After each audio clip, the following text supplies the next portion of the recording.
मैं डॉक्टर जयती विश्वास, सहायक प्राध्यापक हिंदी, वीरांगना अवंतीबाई शासकीय महाविद्यालय छिगदान।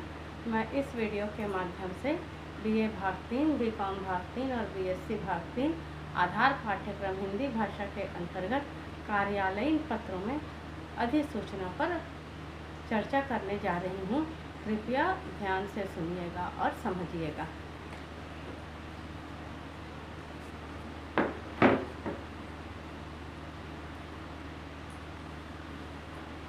अधिसूचना है ना, अधिसूचना इसको अंग्रेजी में कहते हैं, इस पत्र को नोटिफिकेशन। तो सूचना शब्द से तो आप परिचित होंगे। सूचना का अर्थ होता है जानकारी। कार्यालयीन जो जानकारियाँ होती हैं वो उनको प्रसारित करने के लिए सूचना के माध्यम से हम संबंधित अधिकारी, कर्मचारी और लोगों तक पहुंचाते हैं। अधिसूचना कहाँ पर प्रकाशित होता है? जो सूचनाएं राजपत्र में प्रकाशन योग्य समझी जाती हैं, ऐसी जानकारी को हम अधिसूचना के अंतर्गत प्रकाशित करते हैं। तो जो सूचनाएं राजपत्र में प्रकाशित होती हैं, तो आपके मन में ये शब्द आ रहा होगा, ये राजपत्र क्या है? तो राजपत्र क्या है, मैं वो आपको बताना चाहूँगी।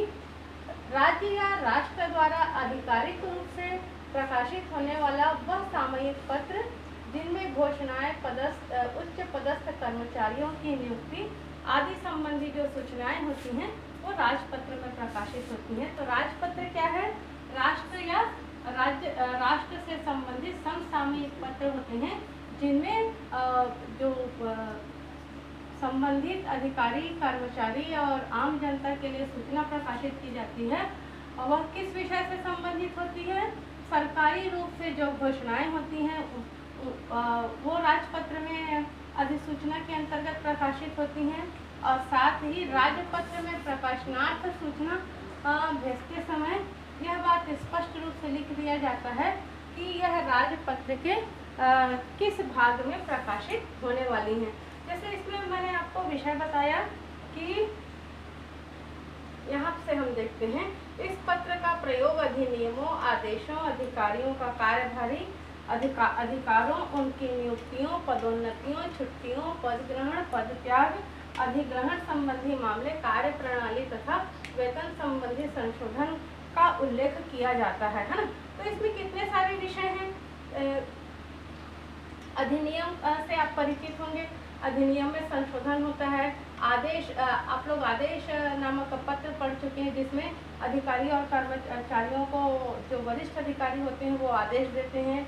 और अधिकारियों के कार्यभारी अधिकारों, जब कोई व्यक्ति किसी अधिकारी के पद पर नियुक्त होता है तो उस अधिकारी के क्या क्या अधिकार होते हैं, यह जो जानकारी है वह भी अधिसूचना के माध्यम से लोगों तक पहुंचती है। साथ ही उनकी नियुक्तियों की पदोन्नति, कौन सा अधिकारी जो है वह पदोन्नत होकर कहाँ पर, किस संस्था में गया है, इसकी जानकारी अधिसूचना के माध्यम से होती है। साथ ही जो अधिकारी जो होते हैं उनकी छुट्टियाँ, उनकी छुट्टियों को स्वीकृत करने या ना स्वीकृत करने की जो जानकारी है, जो आम जनता तक पहुँचाना है, वह भी अधिसूचना के माध्यम से आम जनता तक पहुँचाई जाती है। पद ग्रहण करना, आप लोगों ने सुना होगा, अमुक व्यक्ति ने अमुक पद की शपथ ली या अमुक व्यक्ति ने अमुक पद का त्याग किया। तो ये जो पद ग्रहण है, पद त्याग है, यह आम जनता तक सूचित करने के लिए अधिसूचना या नोटिफिकेशन नामक पत्र का प्रयोग राजपत्र में किया जाता है। तो ये सारे जो विषय हैं वो अलग अलग विषय हैं और इन विषयों के आधार पर ही राजपत्र में, ये राजपत्र जो है उसमें तय होता है कि यह राजपत्र के किस भाग में प्रकाशित होगी। यहाँ पर मैंने लिखा है कि राजपत्र में प्रकाशनार्थ अधिसूचना भेजते समय यह स्पष्ट रूप से संबंधित अधिकारी के द्वारा लिख दिया जाता है कि यह राजपत्र के किस भाग में प्रकाशित होगी। तो राजपत्र के कुछ अनेक भाग होते हैं। राजपत्र 8-10 पेज का होता है और उसमें अलग अलग भाग होते हैं। तो ये सारे अलग अलग विषय हैं। इन विषयों के अंतर्गत सबके भाग या खंड निर्धारित हैं और वहाँ पर उन्हीं विषयों से संबंधित जो पत्र होते हैं उनको निर्धारित भाग में लिख कर प्रसारित किया जाता है। चूँकि ये सूचनाएं सर्वसाधारण के लिए होती हैं, अतः इसमें किसी प्रकार का संबोधन नहीं किया जाता। जैसे प्रति है या सेवा में है, क्योंकि ये तो जनसाधारण के लिए सूचना है। क्यों जनसाधारण के लिए सूचना है? क्योंकि ये अधिकारी कर्मचारी जो शासकीय सेवा में कार्यरत हैं और उनकी पदोन्नतियां, उनकी छुट्टियां, पदग्रहण, पदत्याग, इनसे तो आम जनता का सदैव नाता रहा है, क्योंकि आम जनता के हित के लिए ही इन अधिकारियों और कर्मचारियों की नियुक्ति होती है। तो सर्वसाधारण को सूचित करने के लिए अधिसूचना या नोटिफिकेशन नामक पत्र का हम प्रयोग करते हैं। ज़्यादा इसमें और कुछ बताने वाली विशेष बात नहीं है। यहाँ पर हम देखते हैं कि भारत सरकार राजपत्र खंड 3 के भाग 3 के खंड 2 में किस प्रकार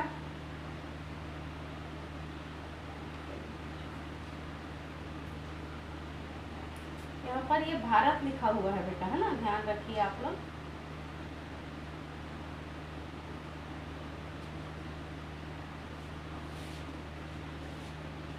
तो ये भारत के राजपत्र भाग 3 खंड 2 में जो प्रकाशनार्थ प्रकाशित हुआ है वह इस प्रकार का पत्र है। जो कहाँ से प्रकाशित हुआ है? यह पत्र किस विभाग से संबंधित है? मानव संसाधन विकास मंत्रालय के द्वारा यह पत्र जारी हुआ है, जो सर्वसाधारण के लिए लिखा गया है। उत्तर प्रदेश का यह पत्र है। इसमें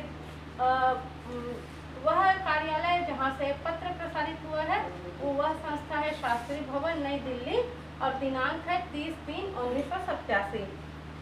यहाँ पर जो विषय दिख रहा है उसका मैं वाचन करती हूँ।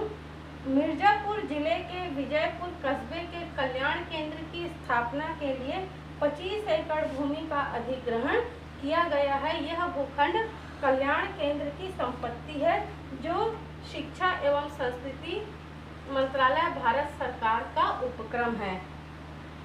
तो मिर्जापुर जो है वो उत्तर प्रदेश का एक जिला है और वहाँ पर कल्याण केंद्र की स्थापना के लिए जो भारत सरकार है वह 25 एकड़ जमीन जो है, भूमि जो है वह अधिग्रहण की है, और वो उस भूमि में कल्याण केंद्र संबंधी जो संस्था है शिक्षा एवं संस्कृति मंत्रालय द्वारा उसकी स्थापना की जाएगी। अतः ये जो 25 एकड़ जो जमीन है उस जमीन में और कोई दूसरा कार्य नहीं किया जाएगा। इसकी जानकारी किसको दी जा रही है? सर्वसाधारण को दी जा रही है। इसलिए यह भी जो पत्र है वह अधिसूचना के अंतर्गत आएगा। और इस पत्र को जारी करने वाले जो अधिकारी हैं वो हैं संयुक्त सचिव भारत सरकार, उनका नाम है विशोखा अंगामी।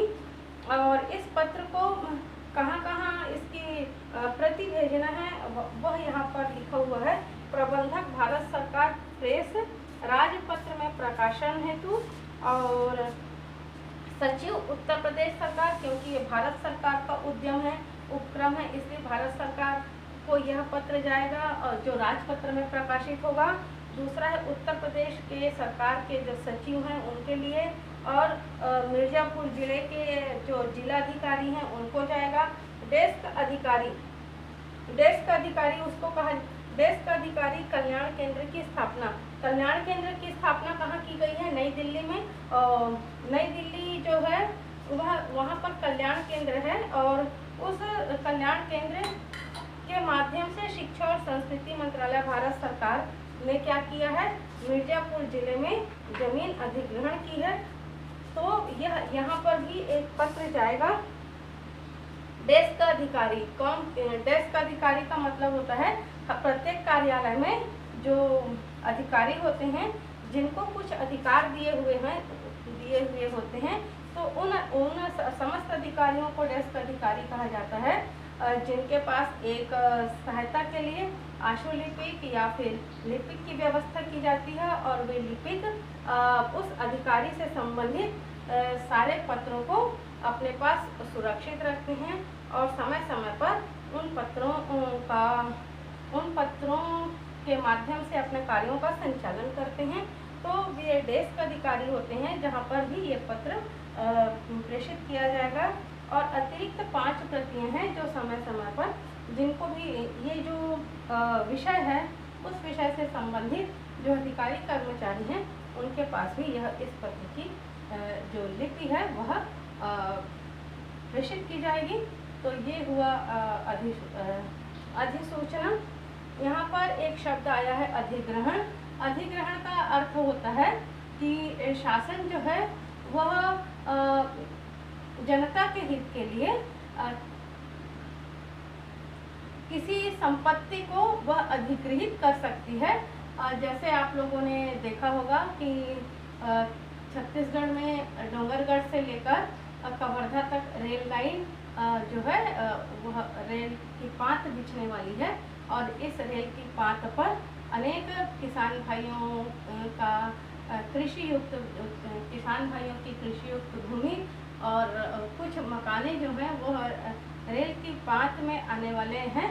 तो सरकार जो है उनको अधिग्रहित करती है और उनको मुआवजा देती है। तो यह भी एक प्रकार का अधिग्रहण है। चुनाव के समय में आप लोगों ने देखा होगा कि जो बसें होती हैं उनको भी बस मालिकों के द्वारा अधिग्रहित कर लिया जाता है।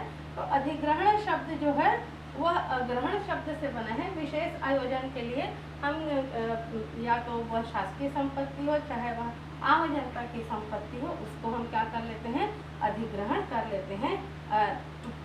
भारत सरकार जनता के हित के लिए यह कार्य करती है।